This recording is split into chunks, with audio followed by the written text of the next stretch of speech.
మొదటి Telugu news reader శాంతి స్వరూప్ కన్నుమూశారు.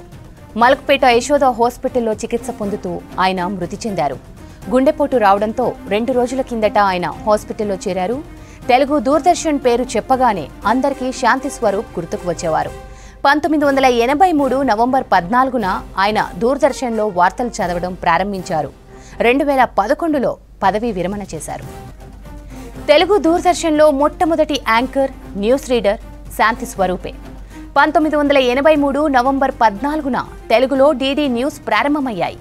అప్పటి నుంచి తెలుగు వారికి నిరంతరం వార్తలు చదివి వినిపించారు శాంతి స్వరూప్. అందుకే దూరదర్శన్ పేరు ప్రస్తావించినప్పుడల్లా ఆయన తప్పక గుర్తుకు వస్తారు. జనవరి 7, 2011 వరకు ఆయన పనిచేశారు. రిటైర్ అయిన తెలుగు ప్రజలు ఆయన్ను ఎప్పటికీ గుర్తుపెట్టుకుంటారు.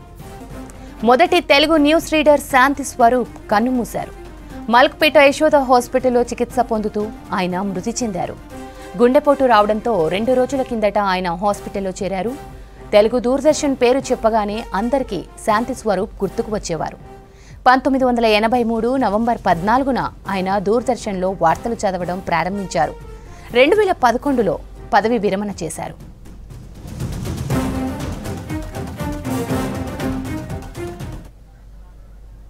తెలుగు దూరదర్శన్లో మొట్టమొదటి యాంకర్, న్యూస్ రీడర్ శాంతి స్వరూపే.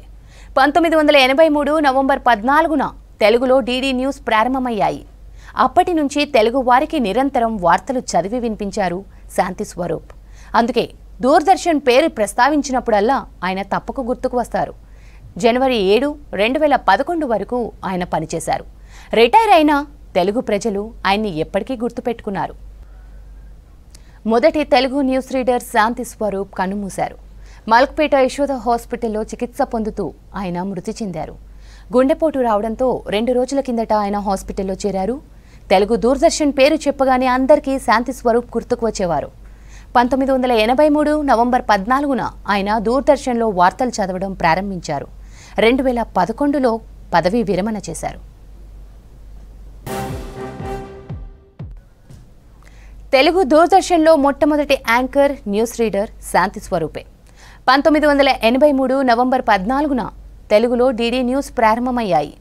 అప్పటి నుంచి తెలుగు వారికి నిరంతరం వార్తలు చదివి వినిపించారు శాంతి స్వరూప్. అందుకే దూరదర్శన్ పేరు ప్రస్తావించినప్పుడల్లా ఆయన తప్పక గుర్తుకు వస్తారు. జనవరి 7, 2011 వరకు ఆయన పనిచేశారు. రిటైర్ అయిన తెలుగు ప్రజలు ఆయన్ని ఎప్పటికీ గుర్తుపెట్టుకున్నారు.